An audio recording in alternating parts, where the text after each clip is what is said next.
Hello friends, नमस्कार, good morning and good evening. कैसे हैं आप सब लोग? उम्मीद करता हूँ आप सब लोग अच्छे होंगे और आप सब लोगों की तैयारी बहुत ही बेहतरीन तरीके से चल रही होगी।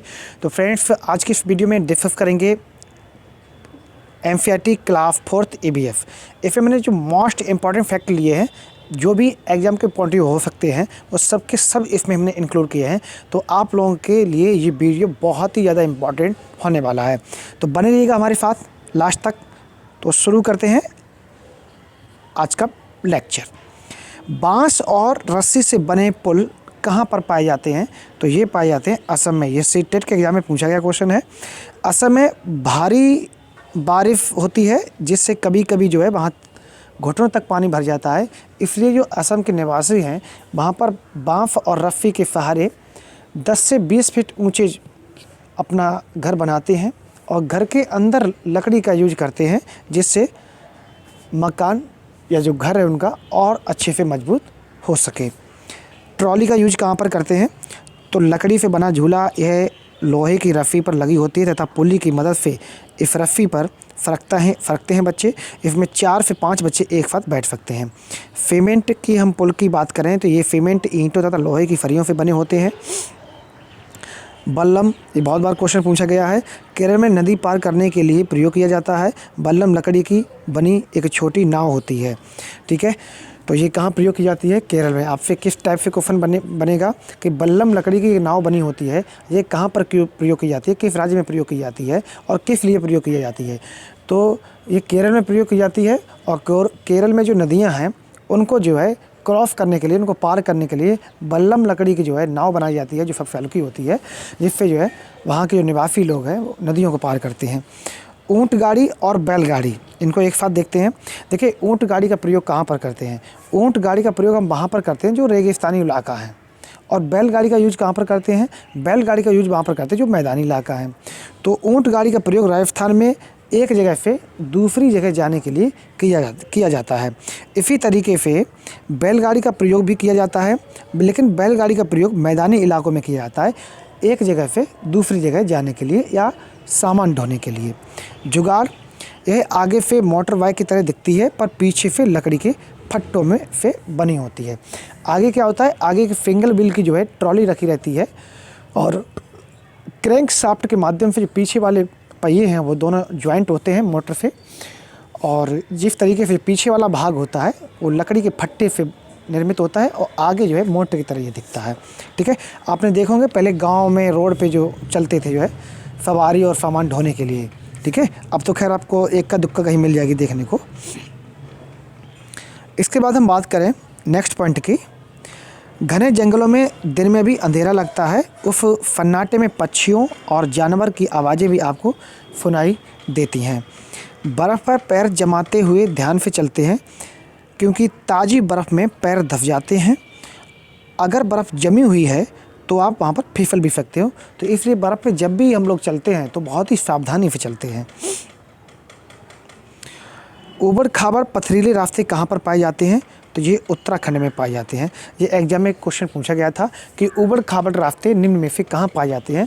तो उत्तराखंड में। ठीक है, इस टाइप से क्वेश्चन पूछा गया था और नेक्स्ट एग्जाम में भी पूछ सकते हैं, क्योंकि क्लास 3rd 4th की और 5th की जो ईबीएफ है, अगर आप प्राइमरी का सीटेट एग्जाम देने जा रहे हैं तो यहाँ से 10 से 12 क्वेश्चन पूछना लाजमी है। पक्षियों के कान दिखते नहीं हैं, लेकिन उनके सिर के दोनों तरफ छोटे छोटे छेद होते हैं। ये पंखों से ढके रहते हैं, इनकी मदद से पक्षी सुनते हैं। छिपकली के भी छोटे छेद जैसे कान दिखाई देंगे। मगरमच्छ के भी छोटे छेद जैसे कान होते हैं, लेकिन आसानी से दिखाई नहीं देते हैं। जानवरों की खाल पर डिजाइन उनके शरीर पर बाल होने के कारण होते हैं। अगर जानवरों के खाल पर अगर बाल नहीं होंगे, ऊपर बाल नहीं होंगे, तो ना तो उनका कोई कलर बनेगा और ना ही कोई डिज़ाइन बनेगी। तो हम कह सकते हैं कि no hair, no colour, no design. ठीक है, अगला पॉइंट। एक बड़ा हाथी दिन में 100 केजी से ज़्यादा पत्ते और झाड़ियाँ खा लेता है। हाथी बहुत कम आराम करते हैं, दिन में मुश्किल से 2 से 4 घंटे ही आराम करते हैं, बाकी ये लोग सोते रहते हैं। हाथी को पानी और कीचड़ में खेलना बहुत अच्छा लगता है, जिससे क्या होता है, उनके शरीर को ठंडक महसूस होती है। हाथी के कान पंख जैसे होते हैं। गर्मी लगने पर हाथी क्या करते हैं? आपने देखा होगा, जब भी हाथी को गर्मी लगती है तो वो कान जो है अपने हिलाने लगते हैं। कान क्यों हिलाते? जिससे उनको हवा मिलती है, और हवा मिलने से उनकी गर्मी जो है कुछ शांत होती है। 3 महीने का हाथी के अंदर कितना वेट होता है, ये आपसे पूछा जा सकता है एग्ज़ाम में। तो 200 केजी का वेट होता है। 3 महीने के हाथी का जो बच्चा होता है उसका कितना वेट होता है? तो 200 केजी।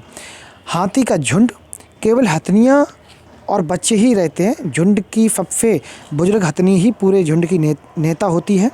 10 से 12 हथनी और बच्चे होते हैं इसमें, और जैसे वो 14-15 साल के होते हैं वैसे झुंड छोड़ देते हैं, और मतलब 14-15 साल तक तो रहते हैं, इसके बाद जो है वो झुंड छोड़ देते हैं। ठीक है, तो पूछ लेंगे आपसे एग्जाम में कि जो हाथी के बच्चे हैं झुंड में कितने दिनों तक रहते हैं, कितने साल तक रहते हैं? तो लगभग 14 से 15 साल तक रहते हैं। इसके बाद जो है वो झुंड को छोड़ देते हैं। हाथी परेशानी आने पर एक दूसरे को जो है आवाज़ निकालते हैं एक दूसरे के तरीके से, और वो इकट्ठे हो जाते हैं, और इकट्ठे होने पर एक दूसरे को वो क्या करते हैं? मदद करते हैं। राजस्थान के जोधपुर में एक खेजड़ी गांव है, खेजड़ी गांव। यहाँ पर खेजड़ी नामक वृक्ष पाए जाते हैं। ये काफ़ी चर्चा में है, और यहाँ से हर बार लगभग जो है क्वेश्चन पूछा जाता है अब सीटेट के एग्ज़ाम में। खेजड़ी गांव के लोग पेड़ों को काटने से बचाने के लिए 300 साल पहले पेड़ों से चिपक कर खड़े हो गए थे। हुआ क्या था कि कुछ लोग जो है जो खेजड़ी वृक्ष है उनको काटने आए खेजड़ी गाँव के पास, क्योंकि खेजड़ी जो वृक्ष है ये दवा के काम भी आता है, और इसकी लकड़ी जो है बहुत कठोर होती है, और इसकी जो फलियां होती हैं यहाँ से ये लोग क्या करते हैं? अपना सब्जी बनाते हैं, और जो पत्ते होते हैं उनसे जो पेड़ यहाँ पर के जानवर हैं वो लोग खाते हैं। ठीक है, तो इसलिए एक खिजड़ी वृक्ष जो है बहुत ही ज़्यादा यूजफुल वृक्ष है। तो यहाँ के लोग ने क्या किया, यहाँ के लोग जो थे, और वहाँ के कुछ लोग पेड़ काटने आए खिजड़ी वृक्ष को। वहाँ के लोग जो थे वो पेड़ के चारों तरफ चिपक गए, पेड़ को उन्होंने कौरिया लिया, ठीक है ना, अपने में, जिससे जो है उन्होंने कहा कि यदि आप खेजड़ी वृक्ष को काटना चाहते हैं तो सबसे पहले क्या होगा कि आपको मुझको काटना पड़ेगा, मुझे मारना पड़ेगा, इसके बाद ही जो है आप वृक्ष को काट सकते हो। तो इस तरीके से उन लोगों ने जो है वृक्ष की रक्षा की।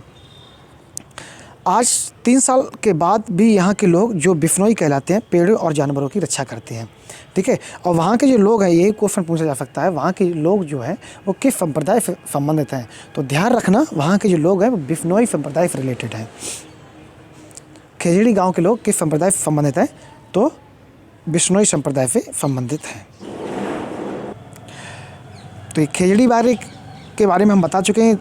पेड़ की जो छाल होती है दवा के काम आती है, लकड़ी इसमें कभी कीड़ा नहीं लगता है, पेड़ की फलियां सब्जी बनाने के काम आती हैं, और पत्तियां जो है वहाँ के जानवर खाते हैं, और पेड़ों की छाया में बच्चे खेलते हैं। अनीता कुशवाहा, इनको जो है चमकता सितारा कहा जाता है। चमकते सितारे उन साधारण लड़कियों की असाधारण कहानियाँ हैं जिन्होंने स्कूल जाकर अपनी ज़िंदगी बदली है। बिहार में एक जगह पड़ती है मुजफ्फरनगर। मुजफ्फरनगर एक डिस्ट्रिक्ट है। यहाँ पर लोचहा नामक जो है गांव पाया जाता है। यहाँ पर लीची के पेड़ बहुत ज़्यादा पाए जाते हैं। तो पूछा जाएगा आपके एग्ज़ाम में कि लीची के पेड़ जो है कहाँ पाए जाते हैं?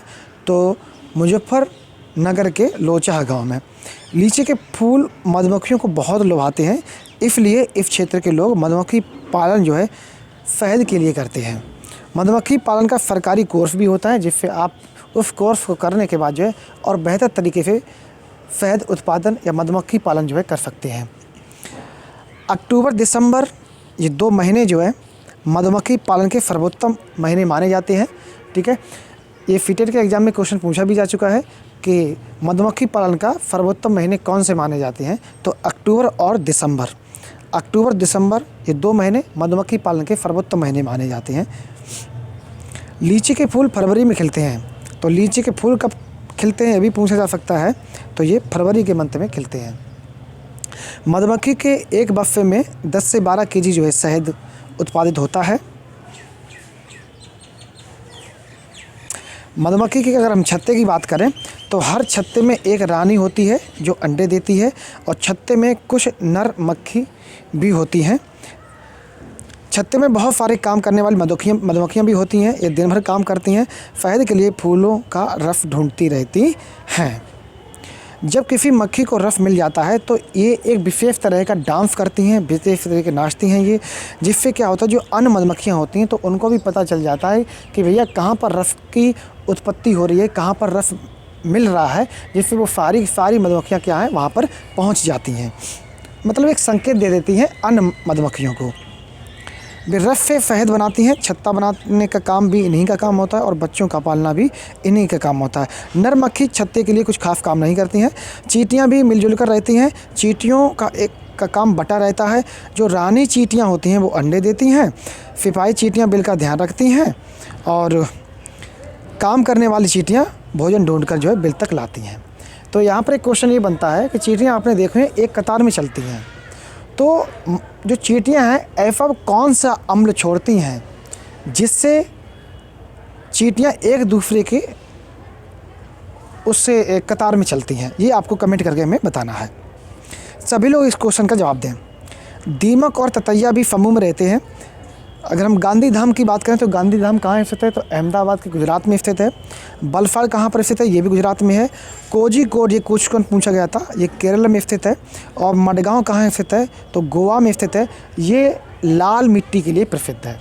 अब देखिए 2 क्वेश्चन यहाँ पर एग्जाम में पूछे गए थे कि यदि आप अहमदाबाद से चेन्नई जाएंगे तो जो वहाँ पर ट्रेन में अहमदाबाद से चेन्नई अगर ट्रेन से आप जाएंगे तो जो ट्रेन में बेचने वाले जो होते लोग हैं वो क्या बेचते हैं, ठीक है, तो ढोकला बेचते हैं और नींबू के रस के क्या बेचते हैं, नींबू के रस के निचोड़ के जो है चावल वहाँ पर बेचते हैं, ठीक है। ये क्वेश्चन सीटेट के एग्जाम में पूछा गया था।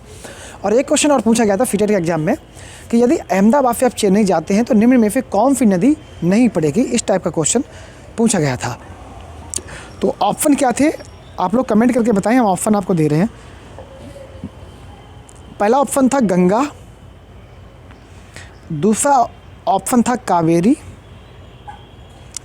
तीसरा ऑप्शन था कृष्णा और चौथा ऑप्शन था गोदावरी। तो इसमें ये बताना कौन सी नदी नहीं पड़ेगी, आप लोग कमेंट करके ज़रूर बताएं। अगला प्रश्न, गोवा से केरल तक के रेल के रास्ते में 92 सुरंगें और 2000 पुल हैं। मलयालम में माँ की बड़ी बहन को, जो आपकी मौसी होती हैं, उनको वलियम्मा बोलते हैं और माँ की माँ को यानी कि आपकी नानी को अमूमा बोलते हैं। केरल में पानी की दूसरी तरफ जाने की फेरी का इस्तेमाल किया जाता है, ये पॉइंट आपको ध्यान रखना है। आंध्र प्रदेश में लोगों का एक समूह विशेष कैंप लगाता है। इस कैंप द्वारा कम उम्र की जो शादीशुदा लड़कियां हैं इनको फिर से स्कूल भेजने का काम करता है ये कैंप। कबड्डी से रिलेटेड कुछ शब्द हैं जैसे चेड़ गुडगुड, छू तू तू, हाडू डूडू, छू किट क्रिकेट, कबड्डी, ये कबड्डी से रिलेटेड शब्द है। पूछ लेगा कि छू तू तू किस खेल से संबंधित शब्द है, या हा डू डू डू किस खेल से संबंधित शब्द है, या छू क्रिकेट किस खेल से संबंधित है, ठीक है। इस टाइप से क्वेश्चन बन जाएगा, तो आप लोग ध्यान रखिएगा। कलड़म मालेश्वरी की अगर हम बात करें तो ये एक वेट लिफ्टर हैं और ये आंध्र प्रदेश की रहने वाली हैं। इनके पिताजी जो है पुलिस में हवलदार थे। अब ये 123 kg का वज़न उठा सकती हैं। भारत के बाहर भी ये 29 मेडल्स जो है जीत चुकी हैं। उत्तराखंड में पहाड़ों के बीच फूलों की घाटी पाई जाती है और वो कौन सी घाटी है, तो ध्यान रखना चमोली की घाटी। Madhubani, very very most important, ध्यान रखिएगा, ध्यान से सुनिएगा आप लोग।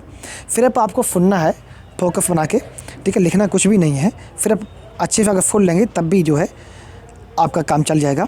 बिहार में मधुबनी नामक ज़िला है। त्यौहार एवं खुशी के मौके पर वहाँ पर घर की दीवारों पर और आंगन में इस तरह के चित्र बनाए जाते हैं।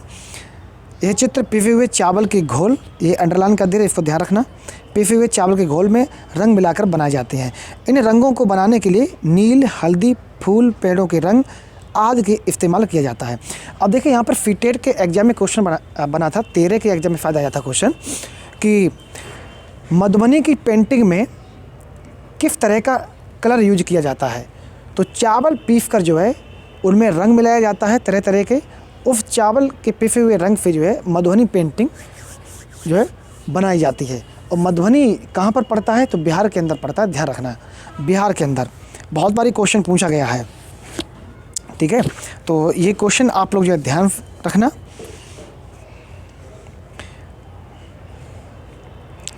अगला प्रश्न अगला पॉइंट देखते हैं।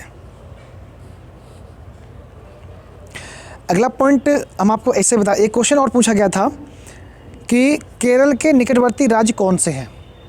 केरल के निकटवर्ती राज्य कौन से है, ये क्वेश्चन पूछा गया था। तो ध्यान रखिएगा, जैसे कि ये वी है, ये वी है और केरल आपको पता है यहाँ पर पड़ता है। मैप देखिए, अगर आपको मैपिंग नहीं आती है तो कम से कम 2 से 3 क्वेश्चन आपके छूट जाएंगे। तो सबसे पहले भारत का मैप खरीदिएगा और पूरे के पूरे जो है वहाँ पर उसको देखिएगा। पहले एक बार उसको कॉपी करिएगा, अपनी कॉपी में एक बार मैप बनाइएगा और सारे के सारे स्टेट और यूटी दर्शाइएगा। इसके बाद जो है बिना देखे उनको दर्शाइएगा, क्योंकि यहाँ पे अगर आपका मैप का अध्ययन किए होंगे तो काफ़ी क्वेश्चन यहाँ पे सही हो जाते हैं। अब जैसे यही क्वेश्चन पूछ लिया गया कि केरल के निकटवर्ती राज्य बताओ, तो इधर तो देखो ये केरल है, ये वाला कर्नाटक है और ये कौन सा पड़ता है, ये तमिलनाडु पड़ता है। तो केरल के 2 पड़ोसी स्टेट हो गए, कर्नाटक और तमिलनाडु, ध्यान रखना। एक क्वेश्चन और पूछा गया था सीटेट के एग्जाम में, जो क्वेश्चन पूछा गया वो आपको बता दें। एक क्वेश्चन पूछा गया कौन सी बीमारी रुके हुए पानी से होती है। तो ध्यान रखना, मलेरिया और हैजा, ये 2 बीमारियां ऐसी हैं, उसमें मलेरिया ऑप्शन था तो मलेरिया क्लिक करना था। ये रुके हुए पानी से होती है और मलेरिया के उपचार के लिए, मलेरिया की जो बीमारी उसको ठीक करने के लिए कौन सी दवा यूज की जाती है, ठीक है। तो जो कौन सी दवा यूज की जाती है और वो दवा जो बनती है वो किस पेड़ की छाल से बनती है, ये क्वेश्चन पूछा गया था। तो ध्यान रखना, कुनैन, भूल मत जाना।